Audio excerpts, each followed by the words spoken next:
The Sony A7 IV was released just over 2 years ago, but this is my first time having access to shoot with this camera. So I am in a cool place called Graffiti Rock, and I'm going to give you my initial impressions on this camera. So stick with me.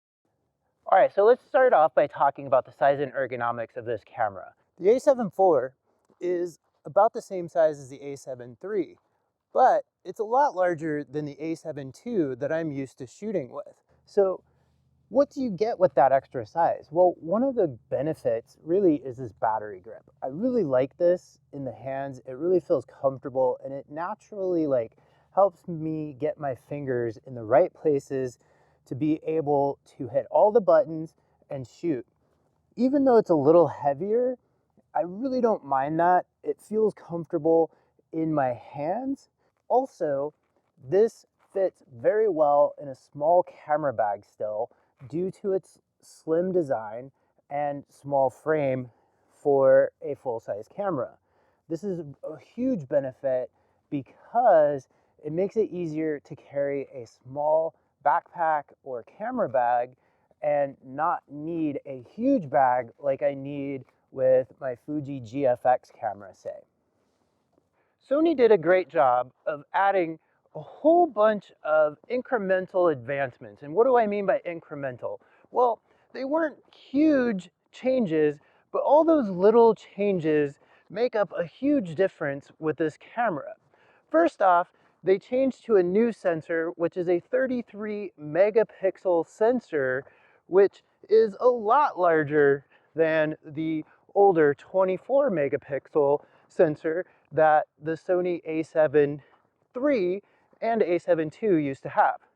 This new larger sensor allows you to have a little bit more flexibility to crop your image, or you can print larger image with the increased resolution.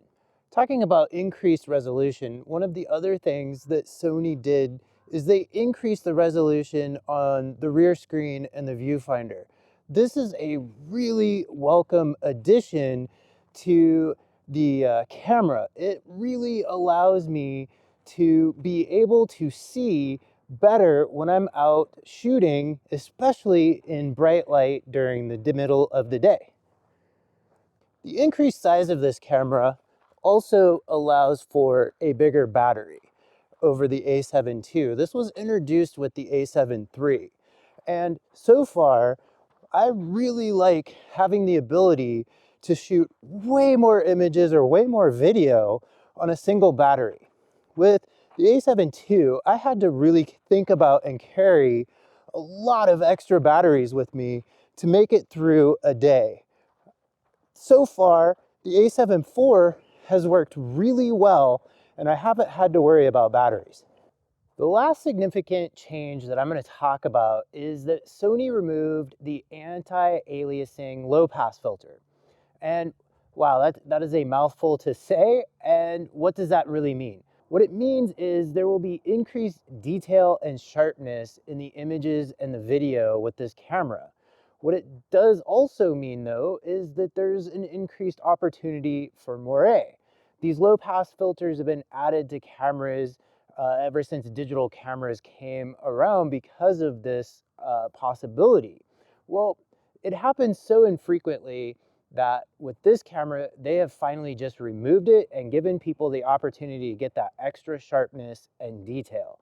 So how does that translate into how the images look? Stick with me, and we're going to talk about those images in just a minute.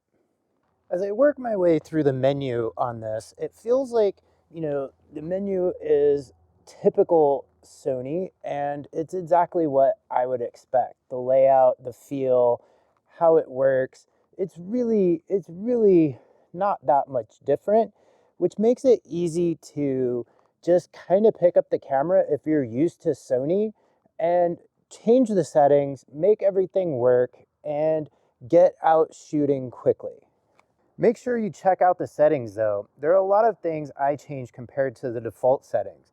Biggest of which was switching to RAW format instead of JPEG. This is really important because it gives you a lot more flexibility when you're post-processing.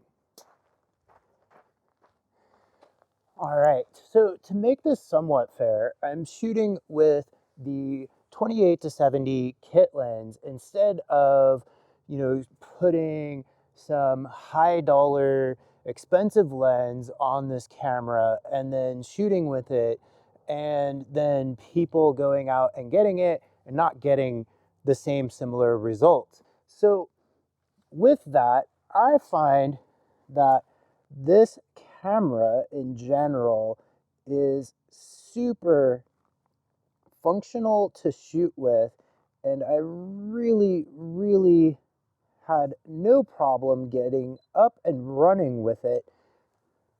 All right, let's talk about the images. This is what I'm really excited to see. So let's start off with this image.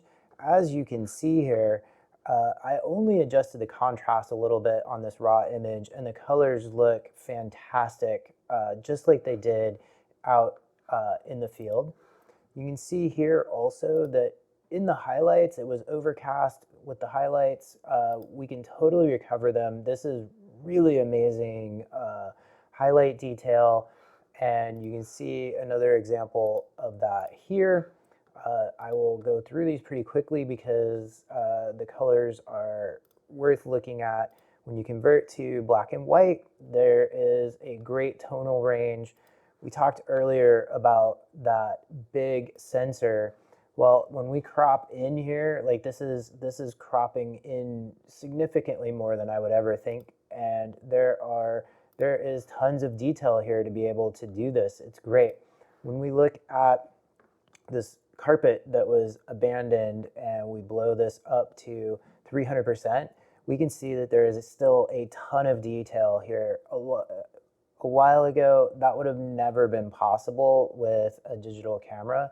The amount of detail is absolutely amazing. And I'll finish off with this image here. I cropped it just a little bit to straighten it up, added a little contrast, and did a little curves on it. And the colors are just popping. It has great detail, and I really like how the images turned out with this camera. All right, so let's talk about the video on the Sony A7 IV. I'm actually shooting with it right now. So there is quite a few enhancements, and one is being able to shoot with 4K. This is a huge benefit. There's also, increased functionality with, 120 frames per second and 60 frames per second, better capabilities. I don't do a lot of video, but I thought I would call it out here because this camera is packed with a lot of good functions for people that are looking for a camera to do video with, as well as shoot stills. So let's start talking about some of the pitfalls of this camera. So compared to the A7 III, this camera is $1,000 more. And you can still get the A7 II new for $1,700 less. So that's a lot of money. You could get another lens or maybe even two for that kind of price. So the price is a deterrent when we're talking about this camera, even though it has all these cool functionalities. Additionally, the A7 IV is the Swiss Army knife of the Sony camera lineup. It does a little bit of everything from video to stills and has a ton of features, but it's not as specialized as some of the other cameras in the Sony lineup, like the A7S series for video, say, or some of the other series for, higher shooting rates and faster and more geared towards stills.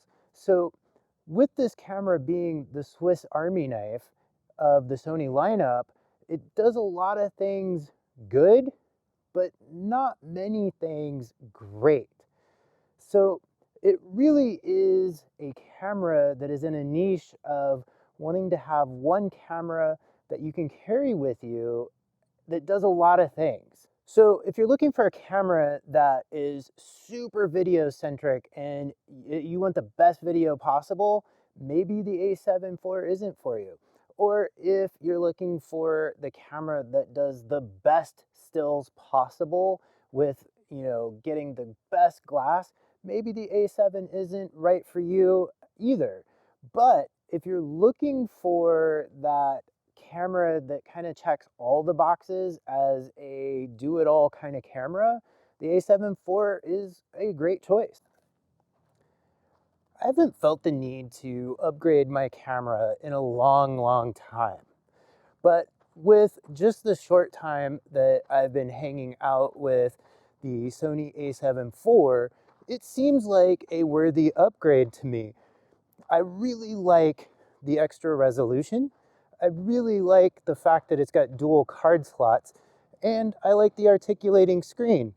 It is a lot of money, but to me, all of these new features, after all of these years with shooting with the A7 II, makes it worth it for me.